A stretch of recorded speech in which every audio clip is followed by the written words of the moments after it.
Hey guys, how's it going? Welcome back to another episode. Tricia, how the devil are you? I am doing fantastic. How are you today? Yeah, I'm doing well. I am.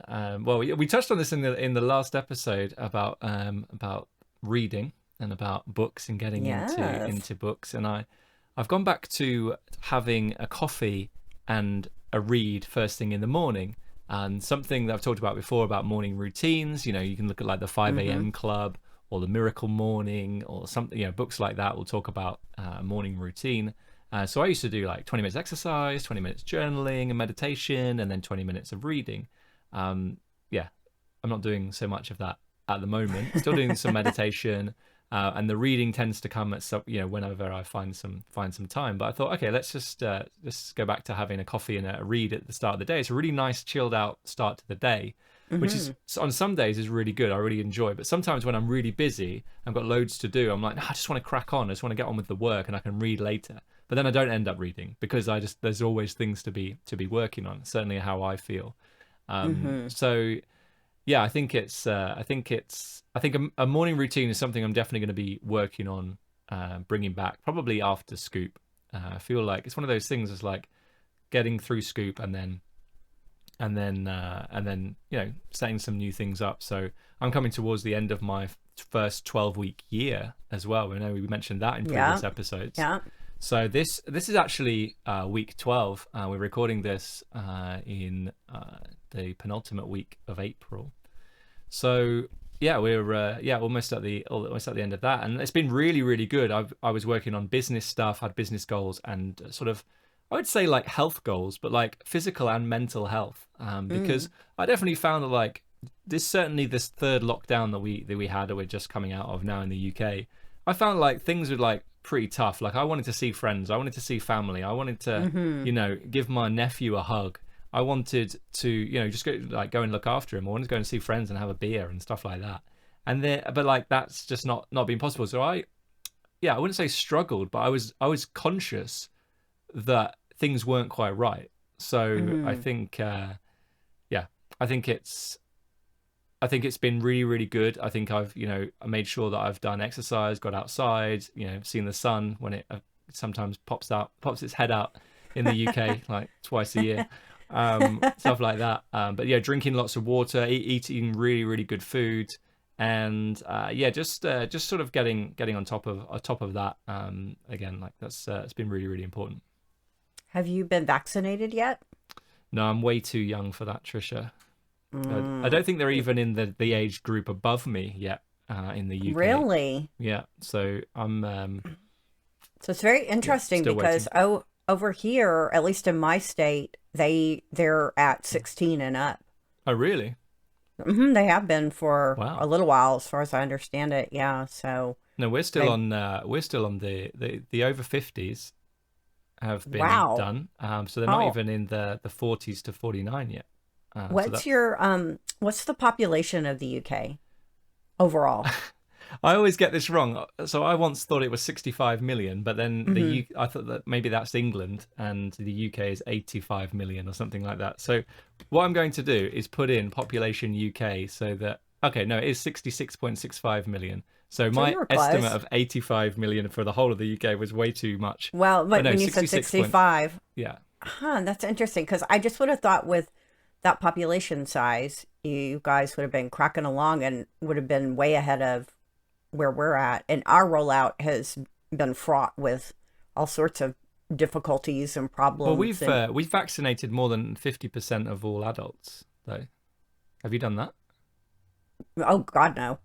Right. But it's so weird because you've done 50% of all adults, but you're only still in the 50s and up. How many older people do you have over But basically there? 50% of the population, clearly. That is so strange. No, I know that there are people who are under those ages that have been vaccinated. A friend of mine, he must be a year or two, well, maybe he's the same age as me actually. He's a teacher. I don't know if it's teachers of getting almost like to the front of the queue, but he's been vaccinated already, so he's the same age as me.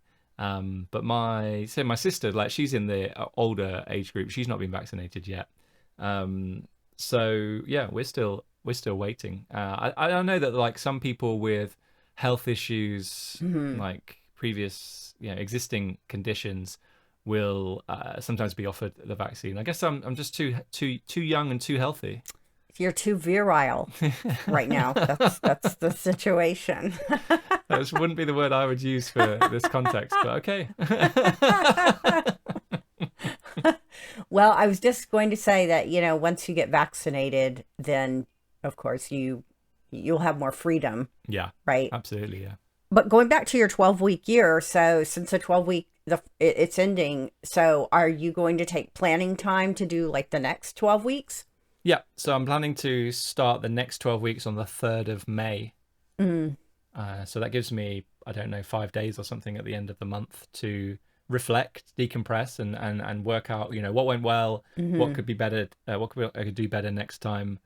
What did I enjoy? What did I have fun with? I think one of the biggest things for my next 12-week year is going to be focused around health and fitness, because as I said, like, there are lots of things I'm doing well, like getting outside into nature, walking, some meditation, and exercise and things like that, and eating really, really well. But I'm not really like pushing my body, right? I'm not pushing it. Like, there was a time in the first lockdown about 12 months ago, I don't know if you remember, but I was out running 3 or 4 times a Yeah. week, like doing 5Ks 3 or 4 times a week. And at the thought of doing a 5K now, I think I might fall on my face after the first few strides. So I'm probably, I'm going to get back into doing that. I'm really hoping that we have a thing called a park run over here. I don't know if you have something similar. It's like a 5K race every Saturday morning, and they time you, and you're really only just competing with yourself. Like, obviously there are other runners there, but you're always just trying to set a PB, and I really like that. There's a bit of competition, but if just like poker, you should really just be competing with yourself, right? Just be a little bit better, every day. And so, I think that's really, really good. But I mean, to be fair, I do like the competition of, like, I want to play tennis. I want to go out and play five-a-side football again, and just start playing some more competitive sport as well. Because I do enjoy that a lot more than I enjoy running. Yeah. Yeah. Running is not my jam, I'm sorry to say. I don't mind a brisk walk, but I'm not much on running. But I do like, to go and play like some tennis or, things like that. I don't know. I like something that's active, or, I don't know, fun. And if there's an outfit involved, I really like that too. So I like dressing up. So, a golf outfit. I'm terrible at golf though. Like, really bad. Gymnastics? I did gymnastics as a youngster. Right. And also I twirled baton for a number of years. Oh yeah, you too. told me this before. Yeah, but not fire batons. The though. baton. Yes, the baton. I didn't light the ends on fire, but I can't rule out that I might do that in the future. Right. Well, Never know. I don't know. I just like things go. that are a little bit more, I don't know, weird, I guess. So what does that say about me? I don't know. But anyway, yeah, twirling baton, that's good fun. Actually, at the beginning of lockdown, I was like, oh, I need to order a baton, and so I can be in my backyard twirling my baton again. But somehow I just never got around to it. So yeah, I feel like maybe I still will. What do you think? I think you should. Yeah. Yeah, Definitely. lead the dogs around the yard with my baton. Yeah, well, I think that would be good fun. But I think the dogs might see it as a bone or something, and Or like not last very long. I know this is hard to believe, but sometimes when you're twirling baton and like you throw it up in the air and you spin around a few times and you go to catch it, sometimes you miss, and like the dog gets clocked in the head. Like that wouldn't be good. No, poor dog. So well, yeah, I better be careful on that. But yeah, I wish I could say I had fun things going on, but sadly I don't. What we have been doing over here is packing boxes and painting our house and all this sort of thing, because we're getting ready to move house. So ugh. I mean, that's exciting, but I know that I think moving house is up there with one of the most stressful things that you can do, right? I think so, especially when you've been in a house for a while. Like, we've been in this house for quite a long while, so it's like, oh my God. We've been purging. I mean, and we had been in the lead up to all this, like every week I have been taking a load to the charity shop, right? Yeah. Or giving away. We have like a free app, in our neighborhood where you can give things to your neighbors. Oh, cool. So yeah, I've been giving away a lot of things to the neighbors and taking things to the charity shop and stuff like that. But now it's kind of like, okay, now the rubber's meeting the road. Okay. So the stuff's in, boxes, and every day I'm trying to box up, like 10 boxes, and, they're starting to get piled high, and we're painting the interior of the house, and we're doing it ourselves just because when we checked into how much it is, it's really expensive. Hmm. So we were like, oh, hell. So we just tape off little bits at a time, and we do the little bits at a time. So yeah, it's strenuous though, I'll tell you that right now. Yeah. Oh yeah, like I'll just be like, oh, okay, I have my Fitbit on, and I'll be like, okay, I'm gonna pack a few boxes, and before you know it, I've got the 10,000 steps. Wow. It's like not too challenging, to do that. Hmm. It's like, oh my Well, god, I'm that's so tired. But yeah, thank goodness though that this year the World Series is not when it normally is, because that would be bad, with my whole moving Oh, thing. of course. Yeah, get in the way, right? Yeah, so now that I'm like, yes, I was born under a good sign. This Yeah, is this this is is this is gonna happening work. for me. This is This is gonna gonna work. yeah. You know what else I wanted to tell you, which you might find really interesting? So you know that Sheldon Adelson died not too long ago, and he owned the Sands Corporation, I think. That's Okay, yeah. correct. I knew Yeah, he owned the Venetian, but is right. this But I one and think the it's like the same? Sands Oh, okay. Corporation. But anyway, the reason I wanted to bring this up is because all of a sudden on my TV, I'm sitting here in Texas. I know many of our listeners are too, and I'm sure you've seen these. All of a sudden, the Sands is running ads non-stop on the telly because they want to build, open, create casinos here in Texas. So I think Austin, Houston, Dallas, and San Antonio is where, so those are like the four biggest cities. Yeah, And of course, what the ads are for is because I guess they're going to try and they have to vote for it. Okay. right. It's going to come to vote. Okay. Of course, we have the lottery. We don't care. Like, gamble all you want on the lottery. And there's even like dog racing. I think. I don't know. I don't participate in that because I have a friend to the dog. But anyway, that's fine. But no, can you have a casino? No, you go to Oklahoma or you go to Louisiana, which doesn't seem very sensible to me. So anyway, I'm like, oh, Sheldon, he passes, and now whoever has control of this corporation, I don't know how all that stuff works, but somebody has got it. And I'm like, dang, this is what I said to Frank. Dang, they're getting after it. They're already like on the telly. They're like, hell yes, we need more casinos. We need, more money. And maybe he was like against that. I don't know. Yeah, who But knows? clearly the people who are running it now, they are all for it. So I was all excited. I'm like, look at those ads. Surely people are going to vote for, I mean, I don't know. I should not assume anything, right? But in my mind, I'm like, yes, we're going to get these casinos. But then, of course, Frank had to bring me back to reality because, he does commercial construction. And he's like, even if this passes, it will be years before, they would be constructed and like Yeah. ready to go. Hmm. But still, I'm excited. I'm like, we might actually be able to play poker in Texas. I mean, yes, I know we can play right now in the card rooms, but it's not the same No, as, a huge casino. So anyway, absolutely, yeah. I just wanted to share that around in case you've missed it. I Some didn't. of I our wasn't. listeners. Yeah, I haven't been aware of that. So yeah, very cool. Could be, could be. Okay, well, I've got a question here, and I know Awesome. that we tend to alternate between mindset questions Mm-hmm. and tournament strategy questions. But mine is kind of a strategy linked to mindset question today. So Ooh, let me let me juicy. let me get into it. So Okay. I had this question in my Facebook group from Tyler, and it goes like this: wondering if anyone has experienced anything similar. I find I have a mental block around losing half my chips, and usually find myself feeling so disgusted with losing half my stack that I don't make folds I know I should make, because I'd rather just be out of the tournament than have to fight back just to get what I started the hand with. Has anyone experienced similar, or have any tips to improve my mental game? And then there's an edit, and it says, I think it's worst when I have a hand I think I'm going to get three streets with or get my big double up, and then it turns out I have to take a big loss. So I thought it was a great question because it is kind of strategy related, but also mindset, because what's happening here is a negative result is affecting future strategy, of the strategy of your of the next hand. So I think that this is all just stemming from being results orientated, as we would call it, Mm-hmm. but results oriented.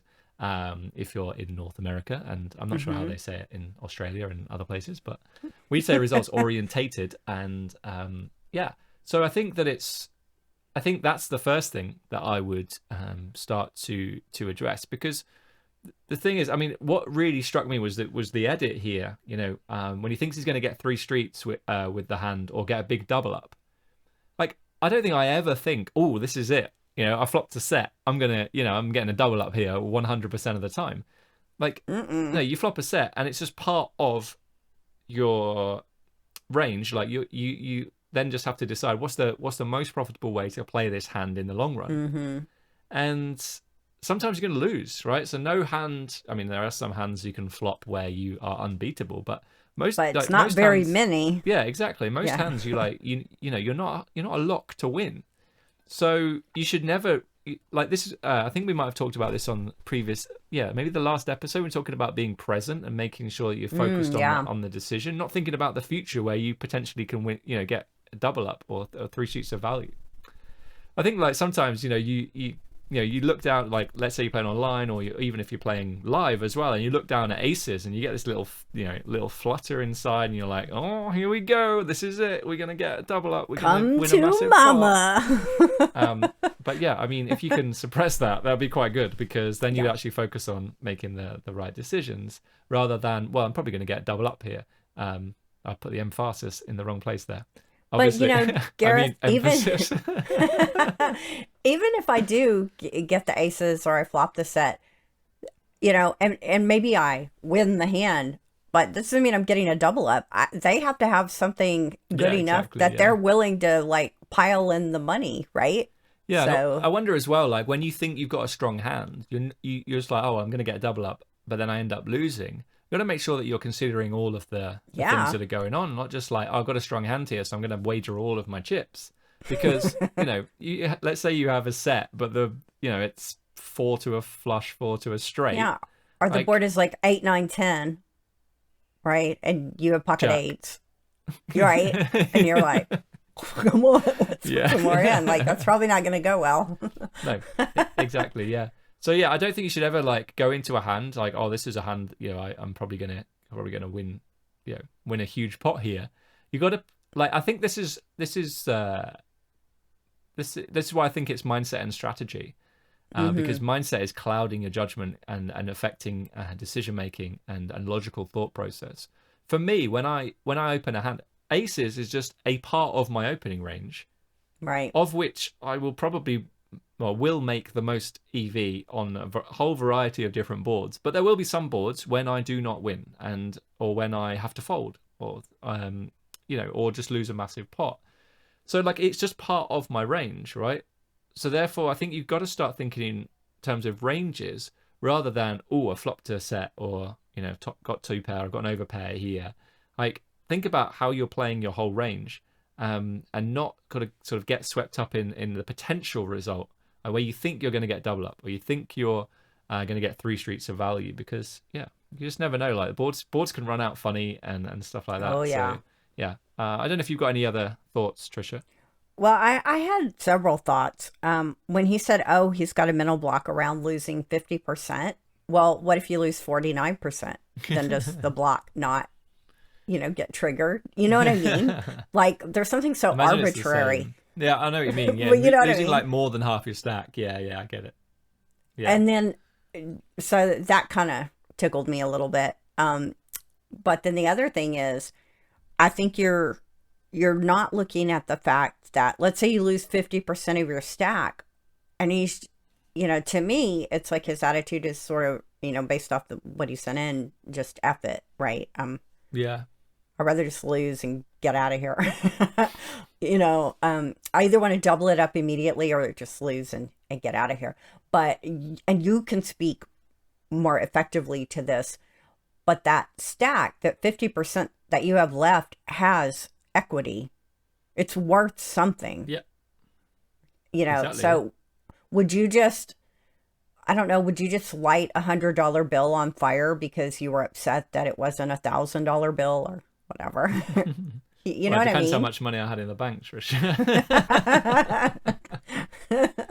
That's a fair point. But you know what I'm But no, yeah, saying, you're right? right. Like, Yeah, I know. I think this is, I wouldn't say it was fairly common, but I've definitely heard of it before, where players are just mhm, like, oh, it's re-entry. I'm just going to bust off this. Like, I'm just going to, bust here, and then I'm just going to re-enter because I want a full stack. But I yeah, think for that, that's sure. really the wrong way to think about it. I've been short in tournaments, and especially like, it's like 2 a.m., but it's still. Oh no, let's say it was like 11 o'clock at night. You got one tournament left. It's your lowest buy-in tournament, and you lose half your stack, and you're like, well, I'm not going to be too disappointed to bust here because, yeah, Mhm. I might just have an early night. Every cloud, and but I've been in that situation before, and I'm like, I'm not going to punt here. I'm not going to punt it off. I'm going to Mhm. continue to make plus EV decisions. The best. I'm going to try and play the best to the best of my ability, and you never know what can happen. Sure, you might bust like the next hand. Okay, well, GG. Like that's poker. But if you continue to play great poker, you can come back.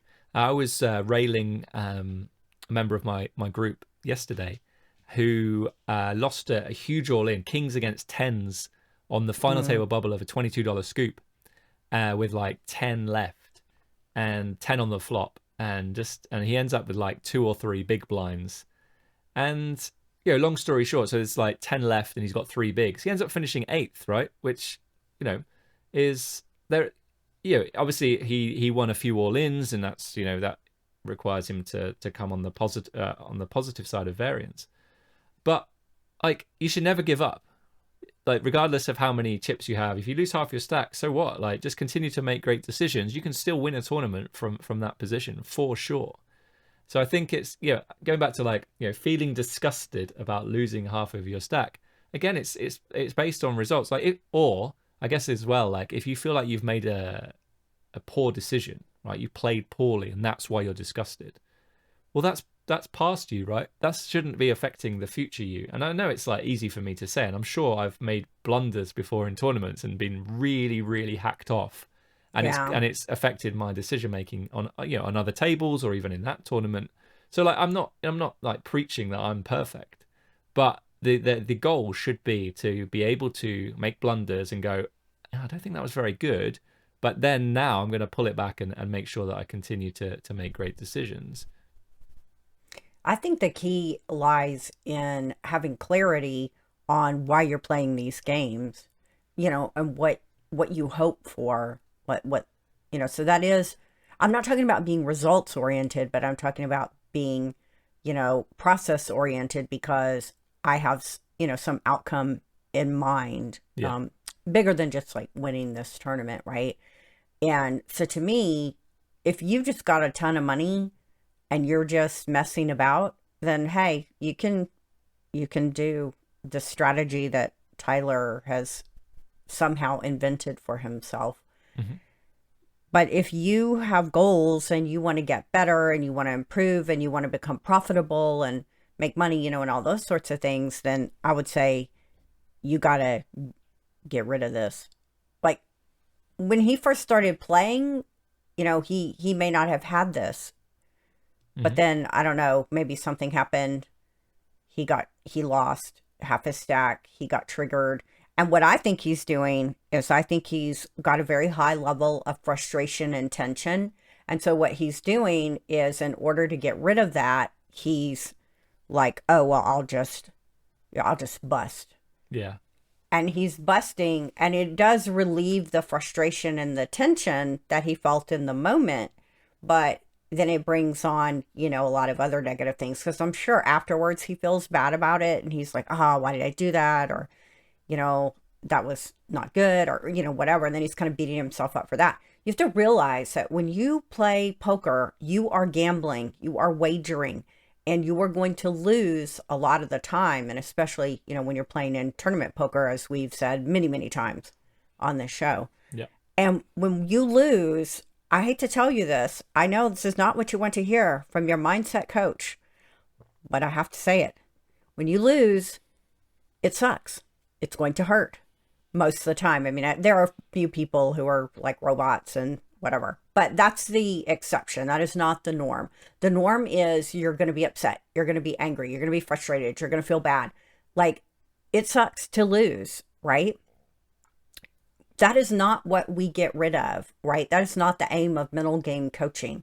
There is no mental game coach anywhere who can make you so you don't feel these bad emotions. That is not a thing, okay? Bad emotions come with the territory. The thing is that you need to feel the emotion, accept the emotion, right? You have to accept, this is the game I choose to play. These are the emotions that come with it, okay? And then having accepted that, we acknowledge it, we label it, we say, hey, Tyler says, hey, you know what? I lost half my stack. I noticed that right now I'm feeling, angry, frustrated, like fill in the blank. I'm noticing that I have this urge to just dump off these chips and get out of here. I noticed that, but it doesn't go with what I value and what my goals are in this situation. So I'm going to just let this be, let this frustration be, because it's not going to last forever. If you feel angry, frustrated, I don't care, that you can think of the angriest you've ever been, you will notice that it has an expiration. It won't go forever, right? Mm-hmm. Yeah. So you just have to ride that wave, urge surf, as it were. Like, you can have the urge, and it doesn't mean that you have to do it. You can have the urge, you can think about what it is you really want, and then you can take action, to go back to one of your words that you like. Mm-hmm. You can take action in a way that is going to be in alignment with your values and goals.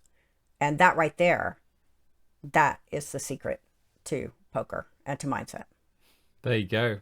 Questions? You need the mic drop now, Tricia. Boom. I love it. That's fantastic. Yeah. Ooh, got on a little bit of a roll there. I don't know what that was about. I guess I got excited talking about, the Sands Corporation possibly coming to Texas. Brilliant. Well, let's wrap up the podcast and the episode there, Tricia. Before we do, where can people find you? You can come over to peakpokermindset.com and get your 10-minute tilt cure, which will set you on the path to nirvana. And also you can check out my Facebook group, which I will link in the show notes or the description if you're watching this on YouTube. Gareth, how about you? Where can people access your services? So head on over to mttpokerschool.com for all the social media links and information about coaching, group coaching, and my online course. And if you're interested in joining my Facebook group for free, the link will go in the show notes, just like Tricia said, and in the description of the YouTube video if you're watching the video. All right. So Tricia, it's been great to talk to you. You too. I'm still reveling also in your scoop win. So let's give you a little little applause for that. And we'll dine out on that for a little while for sure. Yeah, exactly. Everyone else out there, thanks for tuning in, and we'll see you soon. Take care. Bye-bye. Bye, guys.